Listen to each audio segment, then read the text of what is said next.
Hola queridos amigos de Revista Divergencia. Espero que se encuentren bien. El día de hoy nos toca analizar un tema muy interesante acerca de la política internacional que se ha estado manejando a lo largo de esta pandemia del COVID. Algunos datos de la pandemia, pre-pandemia y post-pandemia. Es importante saber, conocer exactamente estos datos que al final de cuentas a cada uno de nosotros nos puede interesar. Les agradecemos que estén el día de hoy con nosotros y dejen presentarles a los compañeros colaboradores que nos estarán acompañando el día de hoy. Eh, Primeramente, me gusta saludar a Claudia América Vega, estudiante de Ciencias Políticas de la UAM. Es la verdad un placer tenerte aquí, América. Y también nos acompaña licenciado Ciel Medina Mejorada, politólogo de la UNAM, que también nos ha Bueno, estado acompañando a lo largo de estos webinars y también del debate. Si nos pudieron ver, estuvimos ahí comentando un poco acerca de este tema.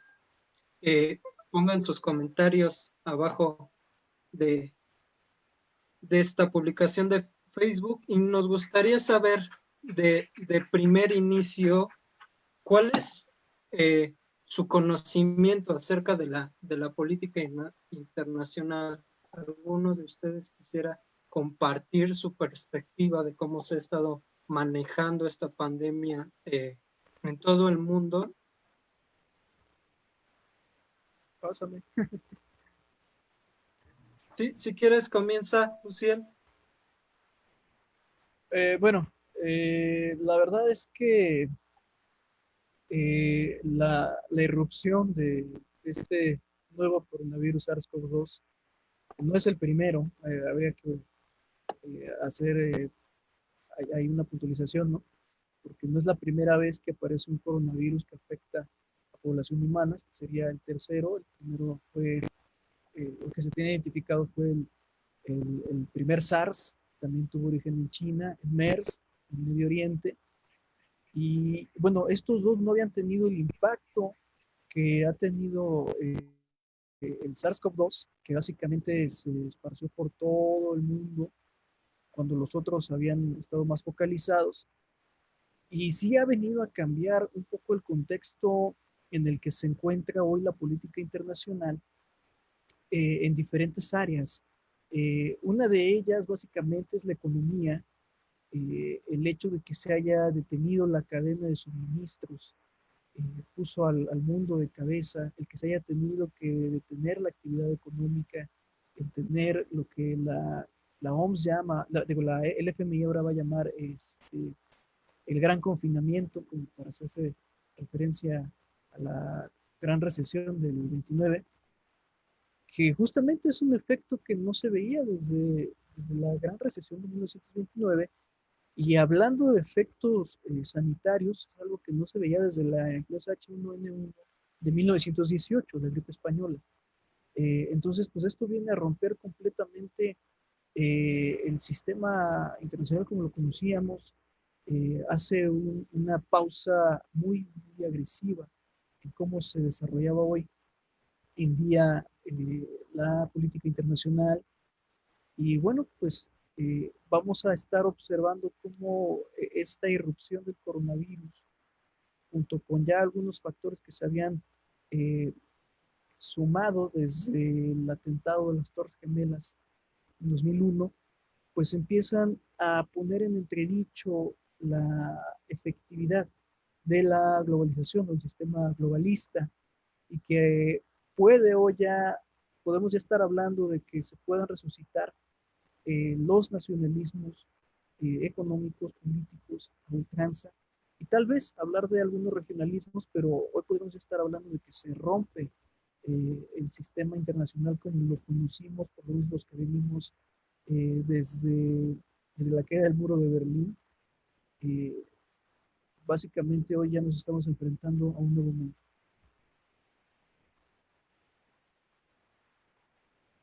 Muchas gracias. Yo creo que sí, exactamente como nos lo comentan, esta pausa ha sido evidentemente inesperada, ¿no? Se había manejado exactamente eh, noticias previas de este caso que había surgido en China.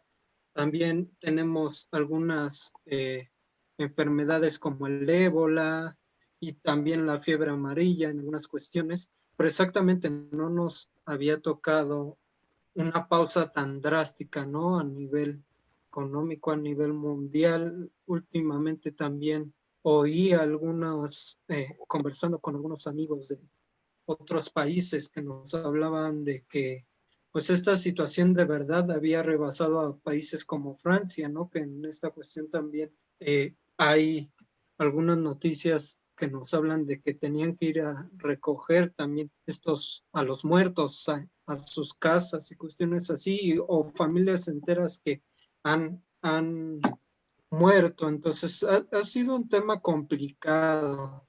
Desde tu perspectiva, América, ¿qué nos puedes decir acerca de la pandemia? ¿Cuál es tu punto de vista?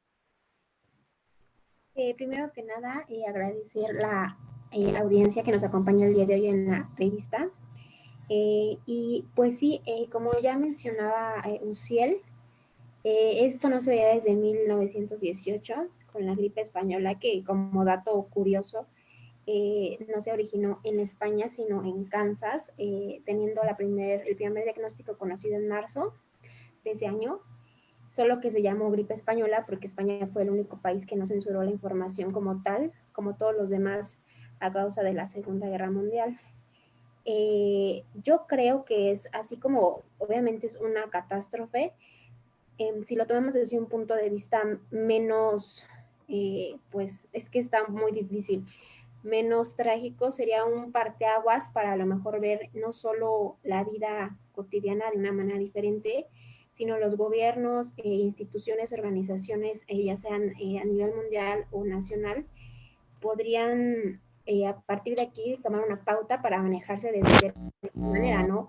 Ya que vimos que al parecer como se venían manejando de tiempo para acá, pues no fue del todo la mejor, ya que varios países, como mencionas tú, colapsaron. Entonces, tal vez sería un buen momento para comenzar a abrir horizontes y dejar de ser un poquito menos egoístas, porque finalmente pues todos estamos aquí y difícilmente si caen varios no van a terminar de caer los demás.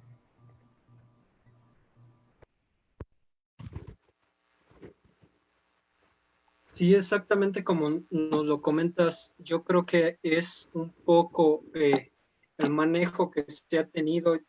Últimamente también veíamos dentro de las noticias esta decisión que tomó el presidente Trump para eh, dejar de dar recurso a la OMS, y muchos países se lo reclamaban, ¿no? Exactamente, porque dentro de esta situación, pues el principal o uno de los principales benefactores dentro de la OMS, pues era exactamente Estados Unidos, ¿no? Entonces, yo creo que en estos temas de política internacional era un poco mejor, o era mejor que exactamente se mantuviera unido este bloque tratando de apoyarse, ¿no? Mutuamente. Entonces, desde su perspectiva, ¿qué es lo que ha ocasionado exactamente? ¿Creen que los problemas sociales han nacido del COVID o en realidad, por ejemplo, estas cuestiones de política internacional ya se venían eh, careciendo y llegan como una bomba sumada a esta pandemia? ¿Ustedes qué es lo que piensan? Sí, amén. Justo lo que decías de que el 13 de abril me parece anunció que salía de la OMS porque sentía que tenía un favoritismo hacia China, que a mí se me hace una postura demasiado infantil. También me llamó mucho la atención una noticia de que Estados Unidos había, pues de cierta manera, traicionado a sus aliados de la OTAN, específicamente a Francia y Canadá, al querer intervenir en un contrato que tenía China de unos ventiladores y equipo médico. O sea, ofreció más cuando ya tenía un contrato con sus aliados. No supe en qué quedó, me parece que no se concretó, pero si realmente tuvieran realmente un tratado como la OTAN seguro, firme, eficaz, no creo que hubiera accionado así. Entonces, retomando lo que tú dices, me parece que son problemas que se vienen arrastrando desde hace mucho tiempo, solo que detonaron con todo esto que pues ahora sí que, como vi una imagen en la mañana que decía que pasáramos a la etapa de sálvense quien pueda, se lo tomaron demasiado literal. Sí, exactamente, yo creo que como tú nos lo comentas, es complicado, ¿no? Y bueno, muchas personas también han estado hablando sobre el tema que comenzó de una manera estas relaciones eh, complicadas entre Estados Unidos y China. Obviamente todos sabemos de lo que había sucedido con Huawei y con estas empresas de Estados Unidos, y muchas de estas decisiones que tomó Estados Unidos en un inicio de cerrar relaciones con China, pues han provocado ciertos comentarios que muchas personas, pues dependiendo de su postura política, pues puede que hayan favorecido, en cuestión de que en realidad esta pandemia surgía a raíz de un bloqueo económico que estaba naciendo a través de Estados Unidos y China.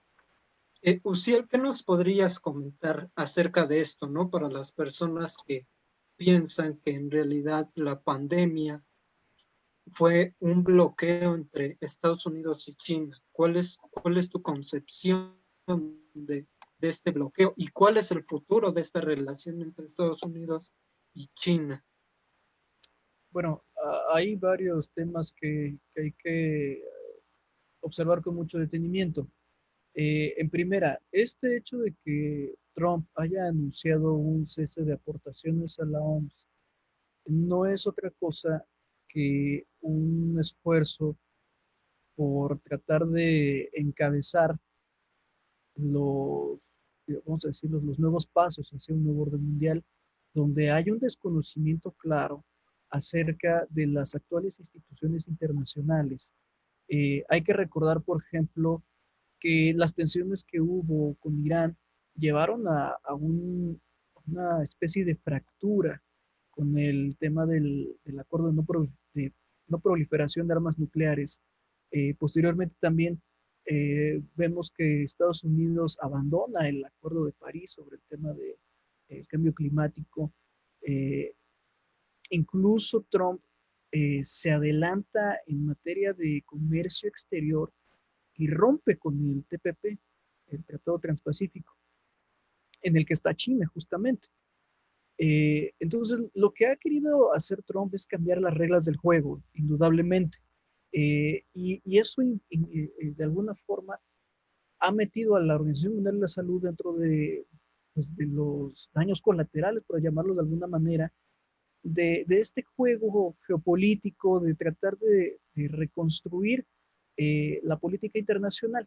Ahora, no creo que el tema del coronavirus tenga que ver directamente con el bloqueo, pero sí hay repercusiones dentro de esa guerra comercial que se ha venido dando, que hay que darle seguimiento en diferentes aristas, porque no es algo, digamos, lineal, algo que sea de una sola cara, tiene muchas facetas. Una de ellas, pues obviamente, ¿de dónde surge este choque? Eh, pues originalmente un reclamo de Trump que hace durante su campaña es que en el gobierno de Obama, o la política internacional de Obama, de alguna manera hizo que Rusia y China tuvieran mayor acercamiento, y eso naturalmente pone en riesgo los intereses de Estados Unidos, porque China, pues lo hemos visto, ya se ha alzado como una potencia económica, Rusia es una potencia militar, y juntos crean una amenaza a los intereses que Estados Unidos tiene en la región, tanto de Medio Oriente como de Occidente, digo, de Oriente Lejano, y bueno, también parte de Occidente, ¿no? Lo vimos en cómo Rusia incrementó su presencia en Ucrania, cómo de alguna forma Estados Unidos perdió la batalla en Siria y eso pues obviamente a Trump no le gustó nada porque deja muy mal paradas en este punto la política internacional de Estados Unidos. Ahora, la razón con la cual Trump explota este conflicto con China es a partir de una, una demanda que hay contra Huawei por, de alguna forma, piratear ciertas patentes, por así decirlo, que no es cosa menor. Trump está tratando de blindar al GAFAT, que es Google, Amazon, Facebook, Twitter, que es de alguna manera uno de los pilares de la economía de Estados Unidos. Estados Unidos ahorita tiene dos pilares en los cuales se ha tratado, o bueno, vamos a decir tres, en los cuales se ha tratado de mantener. Uno, obviamente, pues son las finanzas a partir de la especulación, lo que es el intercambio, pues el dólar es ahorita sigue siendo la moneda principal de intercambio. La refinación y el fracking han sido muy importantes, que esto pesa más en el área de Texas, pero el pilar ahorita de la economía en Estados Unidos son las tecnologías de la información y la comunicación, que tienen su base en California. Y esto obviamente pega mucho, porque recordemos, aparte también de este GAFAT, de mencionar a Apple, que tiene esta contienda directa con Huawei. Ahora, no es la primera vez que se ve un caso de ya entre, entre diferentes empresas nacionales, pero esto fue un buen pretexto para poder empezar a hacer esta tensión comercial que ha ido escalando diferentes áreas. No olvidemos que China también amenaza eh, geopolíticamente una de las que han sido bases militares de Estados Unidos, en este caso es Japón, y una de las bases financieras también para Occidente, que es Hong Kong, que hoy ha estado en una crisis política también porque Pekín ha intentado hacerse con Hong Kong, que originalmente era una colonia británica, que pasó a territorio chino, pero con una cierta autonomía, y que China ha querido extender su esfera de influencia hasta allá. Y algo que también algunos han perdido de vista es que China les está ganando la carrera en materia de la economía digital. Si les escarbamos un poquito, nos vamos a encontrar, por ejemplo, que China ya ha avanzado mucho en dejar el dinero físico e inclusive las tarjetas. Ya puedes hacer transacciones a través de tu celular. Bueno, inclusive yo me había topado con una nota que me pareció de locos, que ahora inclusive por ejemplo, si vas a darle una ayuda, ¿no? A los indigentes, ya lo puedes hacer a través de teléfono celular. Ahí había visto que un proyecto que emprendió Alibaba y no creo que otras empresas, donde proporcionaron a las personas que viven en condiciones de mendicidad, les proporcionaron teléfonos inteligentes, les proporcionaron un código QR y entonces tú ya puedes dar una limosna solamente capturando el código QR en tu celular y diciendo cuánto le vas a dar. O sea, eso es algo impresionante que, o sea, le ha dado, le ha ganado la carrera a todo el mundo. Y si a eso le agregamos que China ya hizo, por ejemplo, el AWIB, que Francia, Italia, Alemania ya han estado adhiriéndose a este AIB que pretende competirle al Fondo Monetario Internacional y que ahora están en el plan inclusive de sustituir al dólar como divisa y que también les ha ganado la carrera, por ejemplo, en el tema del 5G, de poder desarrollar la tecnología del 5G, pues bueno, Estados Unidos entra en una severa desventaja, porque si antes nada más era una amenaza como potencia económica, pues ahora también es tecnológica. Y eso pues completamente pone en aprietos a Estados Unidos. Entonces, no es gratuito que se haya venido dando esta confrontación y que ahora inclusive, ya hablando del tema del coronavirus, pues han llegado a la locura de acusarse mutuamente de quién inició la pandemia en un laboratorio. Por ejemplo, Estados Unidos acusó a China de haber sido quien manipuló este virus en un laboratorio y que se les escapó del laboratorio y ahora estamos sufriendo las consecuencias, mientras que China ha acusado a Estados Unidos de que fueron soldados estadounidenses que en una justa tipo olímpica militar que se desarrolló en China, pues fueron quienes eh, llevaron el virus a China, que no es algo que haya que soslayar. Más allá de este circo de dimes y diretes, a donde puede llevar esta discusión es al debate acerca de las armas biológicas. Hoy creo que el siglo XXI ya no está en el tema de pelear a nivel nuclear, porque aparte desaparecería el mundo entero si nada más consideramos, ¿no? Que China, bueno, más bien que Rusia, Estados Unidos tienen cada uno más de 2.500 ojivas, y hay países de menor escala económica que tienen hasta 400. O sea, el mundo se acabaría, ¿no? En un instante. Pero hoy podría estar en la mesa la cuestión de que podríamos enfrentar ahora eh, una, una guerra biológica. Y el tema del coronavirus va a ser, creo que la punta de lanza de ese debate, que independientemente de si se originó ahí o si fue efectivamente, como muchos han manejado, una mutación por la forma en la que se ha llevado el mercado de alimentos de origen animal en China, pues bueno, el tema es que la guerra biológica va a aparecer ahorita hoy en la mesa del debate. Exactamente, yo creo que ese punto que tocas con referencia a la guerra biológica es algo que sí, o sea, no es como que ya esté a la vuelta de la esquina, sino que se está viviendo, no exactamente son temas a lo mejor que los veíamos alejados de la realidad, todos estos bloqueos que se llegaron a poner entre países y la política internacional ha estado cambiando exactamente a tal grado de que Trump decía que China manejaba a la OMS y cuestión, no exactamente como tú dices, el circo de declaraciones entre país y país.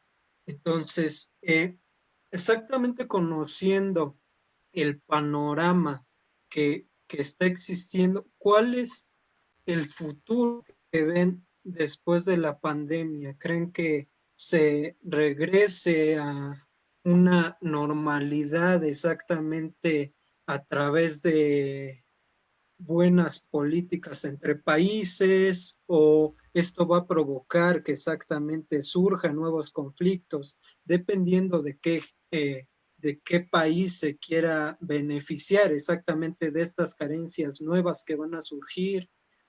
¿Cuál es su postura y exactamente qué es lo que puede llegar a pasar aquí en México también con esas mismas relaciones?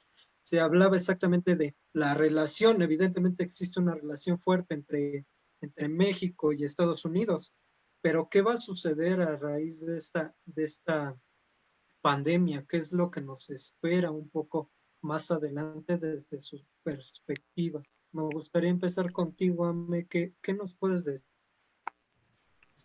Pues mira, acerca yo de... creo, justo como estábamos comentando hace ratito, que esta pandemia toma a Trump a nada de las elecciones de noviembre de este año.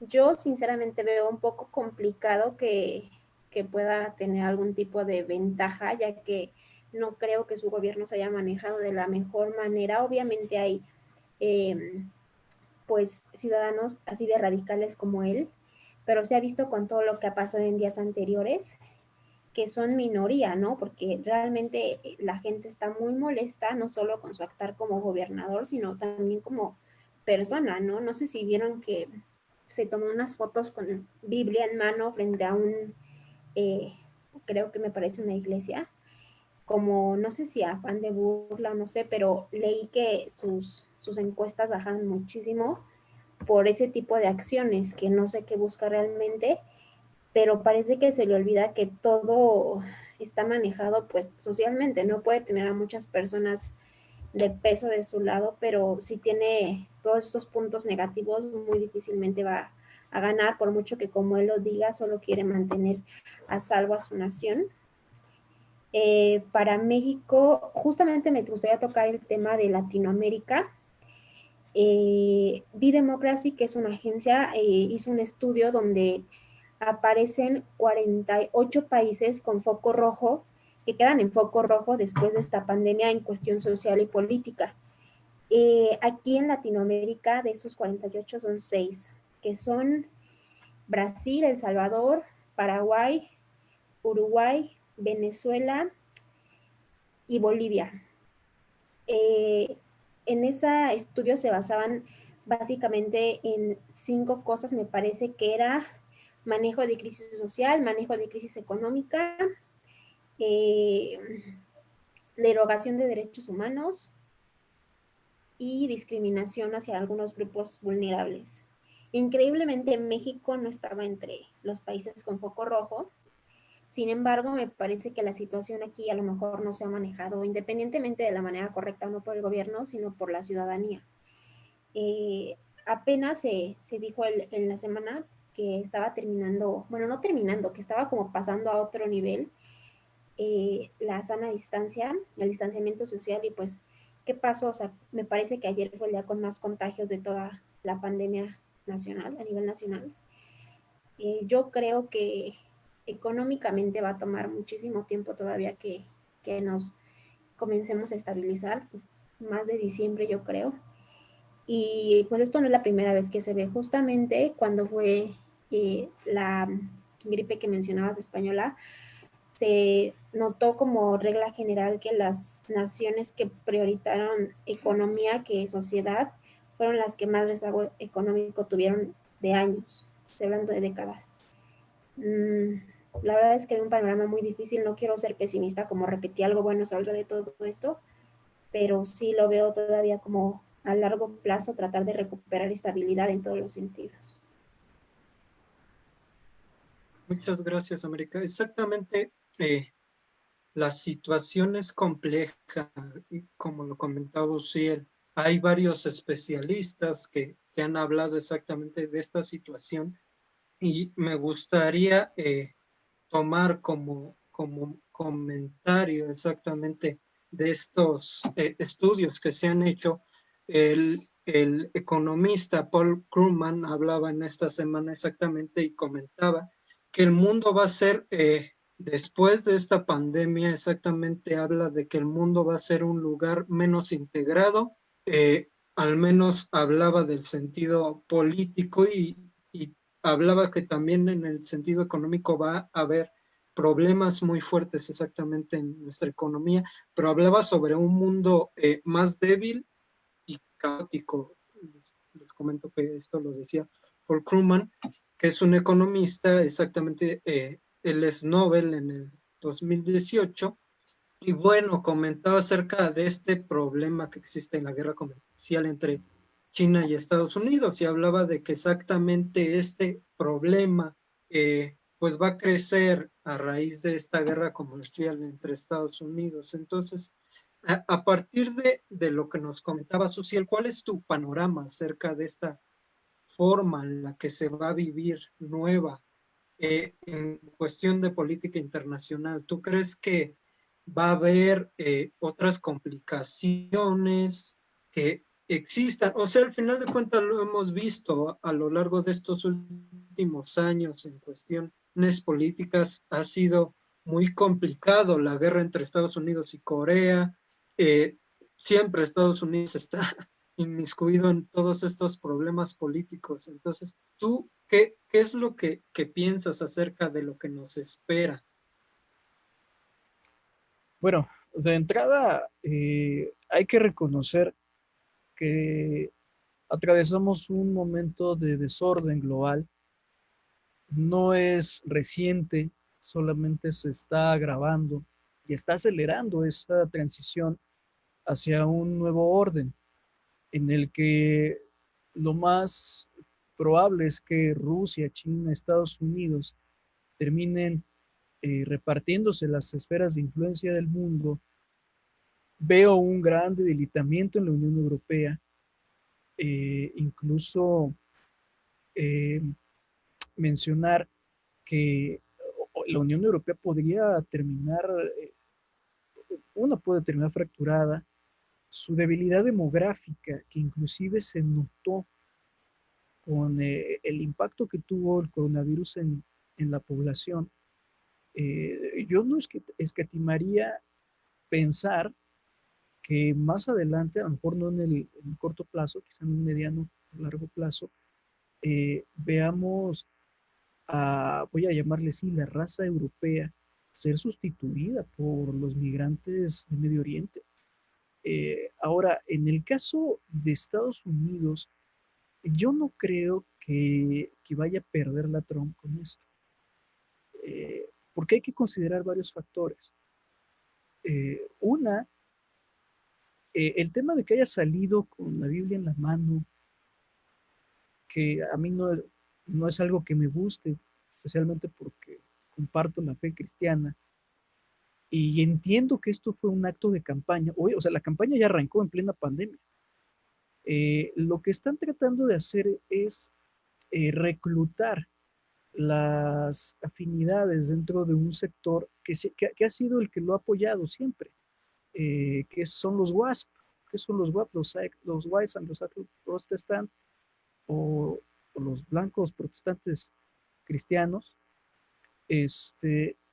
que básicamente son el ala más conservadora de Estados Unidos, la más racista, más xenófoba, y hace un llamado prácticamente a esas filas o sea, decir que a cerrar brechas con él. Y bueno, creo que el efecto de la pandemia no le va a ser tanto, porque aparte hay que recordar que en Estados Unidos el sistema electoral es muy diferente, por ejemplo, el caso de aquí de México, donde pues, todos votamos de manera directa. Allá no.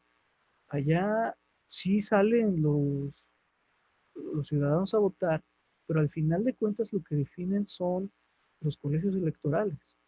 Entonces, me recordarán, por ejemplo, cuando ganó la presidencia, el número de votos ganó Hillary, pero por colegio electoral ganó Trump.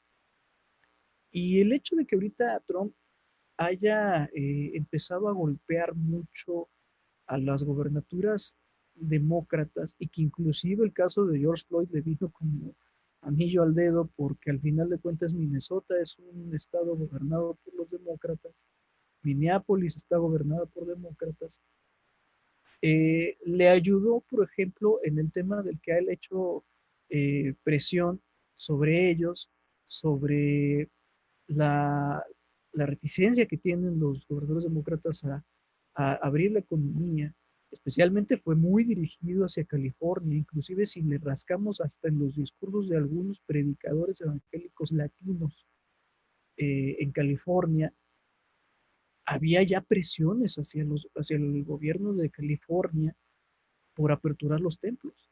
Y ahí hubo un error muy interesante porque dentro de lo que consideraban para la reapertura como actividades esenciales había, por ejemplo, bares, y entonces Trump reviró y dijo, bueno, si esa es una actividad esencial, ¿por qué no los templos si la gente necesita de la fe? Entonces, vamos a ver que ahorita la cuestión religiosa va a ser determinante, uno, para sobrellevar el efecto de la pandemia, pero eso va a tener implicaciones muy fuertes en las elecciones.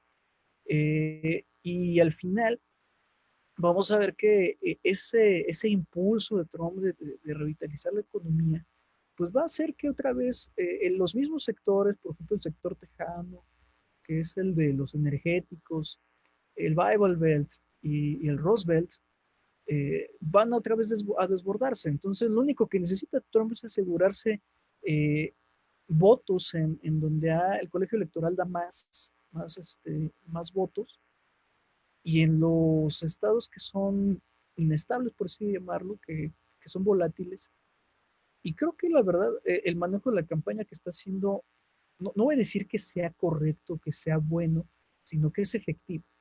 Entonces yo dudo que vaya a perder, porque aparte, al dirigirse a un sector evangélico que es mayoría en Estados Unidos, le está golpeando así directamente a un Joe Biden que es católico y que aparte va a salir muy salpicado por el escándalo que inclusive ya Trump lo bautizó como Obamagate, donde están saliendo pues cómo Obama utilizó de manera facciosa al FBI para afectar a Michael Flynn.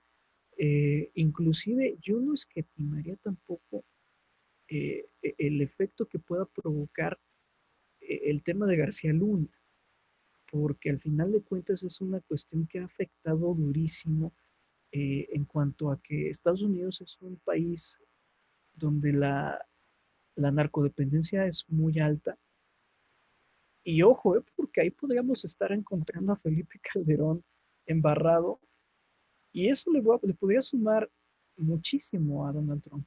El enjuiciar al primer presidente extranjero en suelo estadounidense sería una ficha que le podría sumar muchísimos votos y que iría en camino de esta farsa del operativo Rápido y Furioso.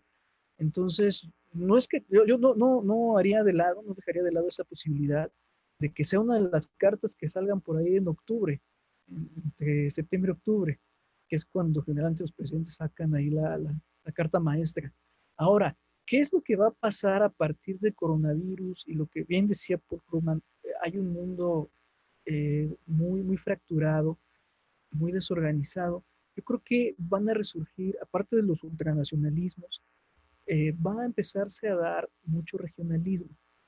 Van a tratar de varios países empezar a cerrar un poco las fronteras del exterior, tratar de depender menos de estas cadenas de suministros tan amplias y empezar a optar por economías más cerradas.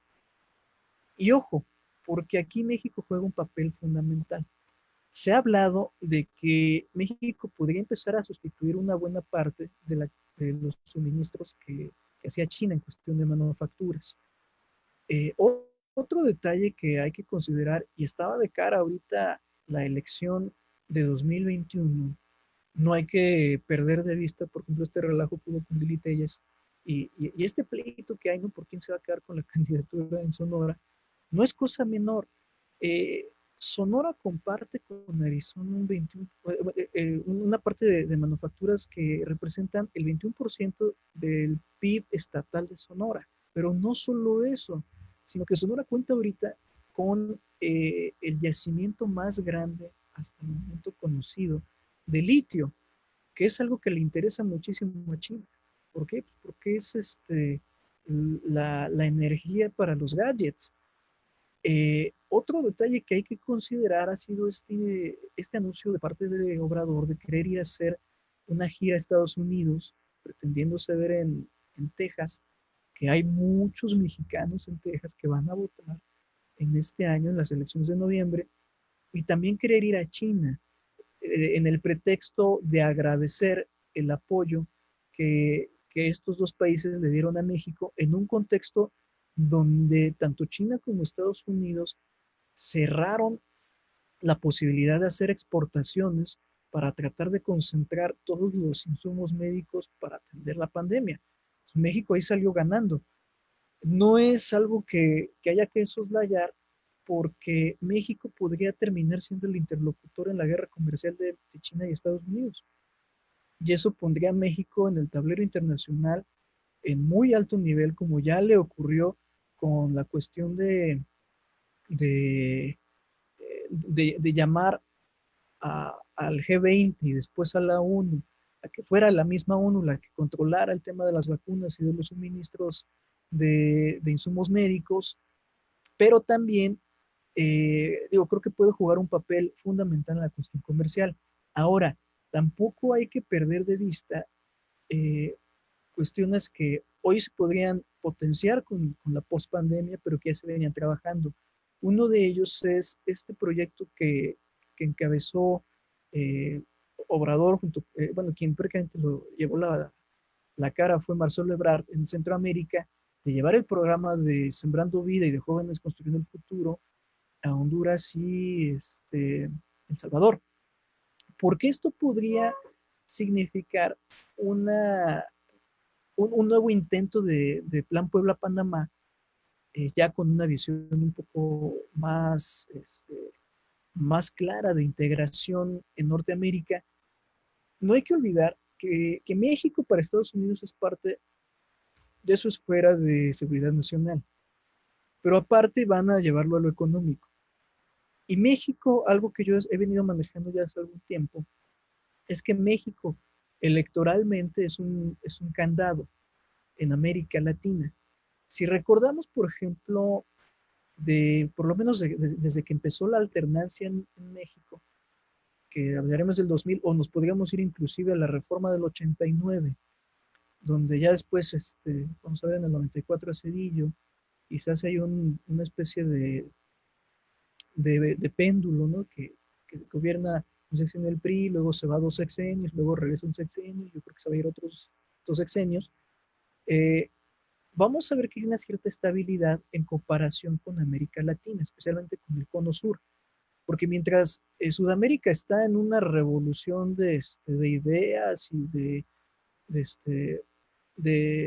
que pasa de derecha a izquierda de un momento a otro, o que se radicalizan las izquierdas y las derechas, todo el tiempo en el que los países más importantes de América Latina, por ejemplo Brasil, Venezuela, Bolivia, que lo mencionabas, Argentina, se cargaban a la izquierda, México estaba cargado a la derecha. Y cuando empezaron a surgir los movimientos de derecha y ganar posiciones en las presidencias de la derecha en Sudamérica, México se volcó a la izquierda. Entonces, esto es muy importante considerar, porque para Estados Unidos México es un candado donde, si bien la integración que no funcionó cuando quisieron hacer el ASCA, no funcionó de integrar a todo el continente, y que hoy se pelea mucho tanto Rusia, China como Estados Unidos por el control de Sudamérica, lo que le conviene ahorita es, mientras haya ese desorden en Sudamérica, cerrar el candado en México y probablemente extenderlo hasta Panamá. Entonces, lo que podemos ver, yo creo que en los próximos meses va a ser como, o en los próximos años, va a ser como Centroamérica pasa a ser parte de Norteamérica. Entonces se va a extender esa región económica y política, energética, militarmente, y Sudamérica va a quedar en el caos, peleándose esas esferas de influencia entre estas tres potencias. Y eso va a beneficiar mucho a México también, porque al final de cuentas la reactivación económica en México se va a ver, yo creo que para 2021 es donde se va a ver ese rebote. Había previsto Arturo Herrera un, una, un comportamiento que le llaman de V o inclusive de U. Es decir, vamos a tener una caída abrupta, a lo mejor nos estancamos un ratito y después va a ser un repunte también muy abrupto, que se va a ver ahora con la revitalización del TEMEC. Entonces, creo que México ahorita se puede ir a apuntar hacia ser ya una potencia económica de gran calado en América, no en el corto plazo, porque va a ser más en el mediano, y vamos a ver cómo Europa va a entrar en una situación muy crítica, el Medio Oriente se va a incrementar el caos, y China va a tratar de concentrar eh, su dominancia en la región. Vamos a encontrar un mundo muy dividido. Esa es la realidad. Sí, exactamente. El panorama que tú nos comentas, Suciel, es interesante saber cómo exactamente, o sea, a pesar de que este momento no es un momento, se podrá decir, posguerra, como sucedió en la Primera o en la Segunda Guerra Mundial, exactamente se ve como los bloques internacionales se vuelven a organizar de diferentes formas, ¿no? O de ver cómo se va a organizar exactamente esta economía. Entonces, nos hablas exactamente de cómo China va a optar, o cada país va a optar por lo suyo, ¿no? Lo importante es saber cómo exactamente nuestro país va a manejar. Se hablaba también del crédito, que que le dio Estados Unidos en esta cuestión del petróleo a México y todas estas circunstancias que se han visto exactamente como tú no lo manejas, de apoyo a la población, ¿no? Y exactamente, sumado a esto también se encuentran cuestiones políticas o sociales muy interesantes, el caso de George Floyd, el caso de el feminismo que se está dando aquí en México. En esa cuestión, o sea, dentro de la cuestión política podemos ver y económica la forma en la que se va a organizar, pero ¿ustedes qué piensan que vaya a suceder en la cuestión social? Un poco más cómo se va a manejar este, el pueblo, cómo se va a manejar el nivel social. Me gustaría saber su opinión. A lo mejor dentro de las políticas se alcancen grupos de la población, pero exactamente siempre hemos visto minorías y en esta ocasión, pues las minorías han salido un poco a repunte con el caso de George Floyd, como les comentaba, con el caso de las feministas aquí en México. Entonces, ¿creen que estas políticas o estos cambios económicos vayan de la mano del pensamiento de las ideologías sociales? Me gustaría saber su opinión acerca de esto. Pues yo creo que si siempre ha habido alguna división social, esta fue la oportunidad perfecta para que se notara, ¿no? De manera más drástica en todos los sectores sociales, en el sector salud, en las posibilidades que tienen las personas para realmente pasar esta cuarentena, pasarla y no sobrepasarla. Me parece que si es un momento bueno para reconsiderar, pues no solo el gobierno, ¿no? Porque es lo más fácil echarle la culpa a él, pero también me parece que es momento para que la sociedad se haga responsable de sus acciones como tal, no nada más de estar culpando a, es que este partido nos hace mal, es que este no, es que este es mejor. Difícilmente un partido va a llegar y va a cambiar drásticamente cómo son las personas. Volviendo, por ejemplo, tomando de ejemplo a Trump, que haga lo que haga, los seguidores pues siguen ahí con él. Pero también creo que nos hace falta demasiada educación, demasiada conciencia, empatía. Si de esto no aprendimos algo o nos llevamos una lección o tratamos de cambiar, o sea, no sé qué tenga que pasar para que la sociedad entienda que pues finalmente vivimos en un mundo globalizado y no nada más individual a grado de mientras yo esté bien, lo importante, mientras México, mientras es súper difícil que un país sea autosustentable, prácticamente imposible. Entonces, tal vez sí sea buen momento para, se escucha súper utópico, pero para dejar de lado las diferencias sociales, políticas, no me parece más difícil, pero sociales y ser un poco más empáticos porque pues finalmente aquí estamos y estaremos todos un buen rato. Esa es la idea. Muchas gracias, América. Y entonces, tú desde tu perspectiva, Ociel, ¿cuál es el panorama social exactamente? Y como conclusión, ¿qué nos podrías decir exactamente acerca de esta política internacional que se va a vivir? Pues, híjole, creo que hay que dividir en Y, diferentes y niveles, eh, hay que dividir en diferentes niveles la reacción social, porque no se va a ver igual, por ejemplo, al interior que hacia el exterior. Al interior yo creo que van a ser muy pocos los cambios, creo que lo estamos viendo. Por ejemplo, me encontraba hoy en una nota que era de BBC que hablaba con un poco de alarmismo, que tan pronto se quitaron las restricciones, pues ya hay mucha gente en las playas, ¿no? Entonces, pues pareciera que no se aprendió de la situación. Eh, a varios países les ha estado sucediendo lo mismo. México lo hemos estado viendo, ¿no? Que parece que no quedó claro que nueva normalidad no significa estar igual que antes, sino que hay que adaptarnos a nuevas circunstancias. Pero hacia el exterior yo creo que sí puede haber cambios muy abruptos y muy lamentables en lo social. Y me refiero más que nada en la cuestión de cómo se aborda la migración y el trato hacia otras culturas, civilizaciones. Empecemos, por ejemplo, con este lamentable manejo comunicativo de Trump al llamarle al SARS-CoV-2 el virus chino, y que de alguna manera sí se empezó a notar eh, ese rechazo hacia la comunidad china en algunos lugares. Creo que esto podría implicar que en temas de migración se vuelva cada vez más la gente un poquito más violenta, más eh, discriminatoria, por el miedo a que alguien pueda traer nuevamente una enfermedad a casa. Entonces ahí sí yo creo que puede tener una repercusión bastante lamentable. Hay que ver que también sociedad y economía van a ir de la mano.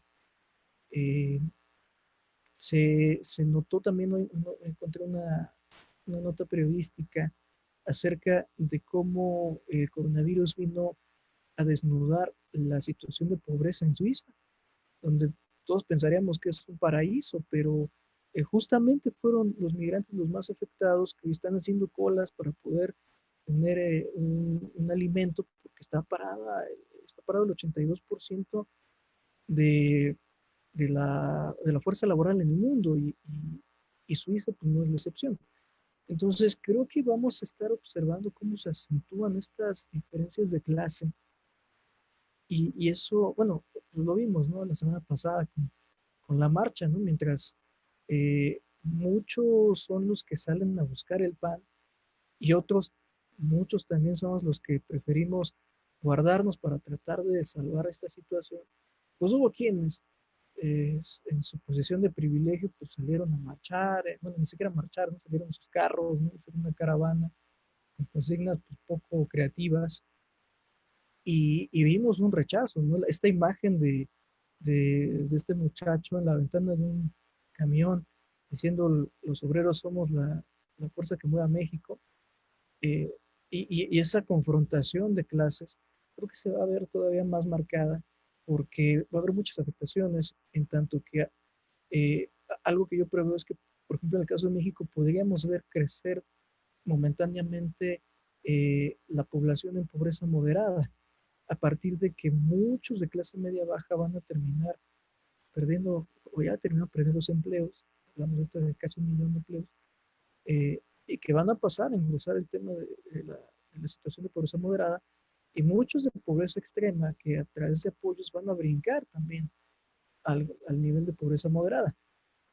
Y esto indudablemente va a despertar pues, muchos ánimos adversos en la población. Entonces, creo que sí hay que considerar que estamos ante una situación bastante crítica. Pues ya Emmanuel Macron lo había dicho, ¿no? Estamos en una situación de guerra. O sea, ya le bajó un poquito el discurso, pero sí, inclusive muchos países entraron a una economía de guerra, a empezar a nacionalizar muchas industrias, o a tomar control de diferentes industrias para poder paliar la situación. Y yo creo que esto se va a extender todavía más allá del momento crítico de la epidemia, sino aún después de en la parte de la pospandemia, vamos a estar viendo esto, y por supuesto que va a afectar a la sociedad, puede afectar en las afinidades políticas. Entonces, pues yo creo que preparémonos para un mundo convulso, pero que va a tener que entrar en algún momento a una etapa de normalidad, que no va a ser la misma, insisto, no nada más en la cuestión de la epidemia, sino socialmente. Vamos a tener cambios dramáticos, inclusive hasta en nuestra forma de relacionarnos, el hecho de que no nos podamos saludar, avanzar, besar, etcétera. Eso va a cambiar mucho la interacción. Incluso pues, el hecho de que hoy estemos conversando a distancia habla mucho de eso, el que se puedan impulsar ahora los trabajos a distancia va a impactar en la sociedad. Entonces, creo que sí nos enfrentamos a un mundo distinto, no digo que fatalista, pero sí va a ser muy diferente a lo que habíamos acostumbrado, por lo menos de aquí a que tengamos una vacuna. Sería básicamente eso. Muchas gracias, Lucio. Pues exactamente, amigos, creo que el tema nos ha dado, nuestros especialistas nos han dado muchos puntos exactamente acerca de esta política que se ha manejado, que se manejó y que se va a manejar, ¿no?, a futuro. Les agradecemos que hayan estado con nosotros y bueno, al final de cuentas, cada uno de nosotros tiene una postura, ¿no? Lo importante es saber aprender y tomar exactamente todos estos datos para ver qué es lo que nos beneficia y qué es lo que podemos hacer a raíz de esto. Les agradecemos que nos hayan acompañado. Te agradecemos, América, que hayas estado con nosotros esta noche. También, Nociel, te agradecemos que nos hayas compartido tu perspectiva. Y pues los seguimos invitando a que estén con nosotros a través de los webinars que se vienen la próxima semana, que nos estén acompañando a través de la revista y esperamos que tengan una linda noche. Muchas gracias por todo.